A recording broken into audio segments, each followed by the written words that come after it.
लेकिन दुर्भाग्य की बात है कि एक ऐसा कालखंड आया 15 साल का लालू यादव जी का, जिसने इस बिहार को बहुत ही नीचे पहुंचा दिया, जंगल राज पैदा कर दिया और जंगल राज के साथ साथ अनार्की के साथ साथ जिसे हम कहें कि कानून व्यवस्था को ध्वस्त कर दिया और इसके साथ साथ यहां पर उद्योग के नाम पर अपहरण उद्योग शुरू हो गया। मैं उसका चश्मदीद गवाह हूं, मैंने देखा है डॉक्टरों का गायब हो जाना, अपहरण हो जाना, वकीलों का अपहरण हो जाना, अपने क्लिनिक से निकल करके उनके ऊपर गोली दाग देनी। कितने डॉक्टरों ने अपना जीवन, लीला उनकी समाप्त हो गई। हमारे प्रोफेशनल्स को पकड़ पकड़ करके ले जाना, हमारे व्यापारियों को पकड़ करके ले जाना और बड़ी बड़ी रकम की फिरौती मांगना।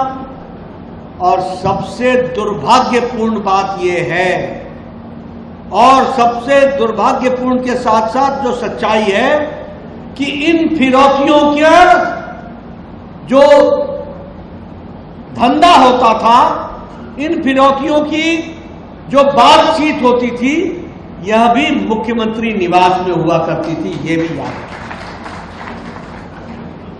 हमने ये भी देखा कि गाड़ी चोरी हो गई और जब गाड़ी की चोरी की याचना करने के लिए जब मुख्यमंत्री के घर गए तो मुख्यमंत्री के घर में ही वो गाड़ी लगी हुई। पत्रकार भाइयों, मेरी बात को नोट कर लेना, मेरी बात अगर गलत निकले तो फिर आपने बताना। मैं सब बातें चश्मदीद गवाह के रूप में बता रहा हूं आप। ये बिहार आपने देखा, ये बिहार आपने देखा, हमने वो भी बिहार देखा। आज ये तेजस्वी यादव पलायन की बात करते, पलायन की बात। अरे तुम्हारे पिताजी का स्टेटमेंट है कि हमारा बिहारी अंगोछा पहन के जाता है और टाई सूट पहन के लौटता है। तुमने बिहारियों को कितने हद तक पहुंचा दिया था, इसको याद करो, जो आज पलायन की समस्या पर चर्चा कर रहे हो। क्या तुम पलायन की बात करते हो? शर्म आनी चाहिए तुम्हें।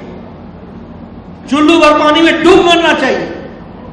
बिहार की जनता से माफी मांगनी चाहिए कि तुम्हारे चलते लोगों को पलायन करना पड़ता था। आज तुम पलायन की समस्या की चर्चा कर रहे हो।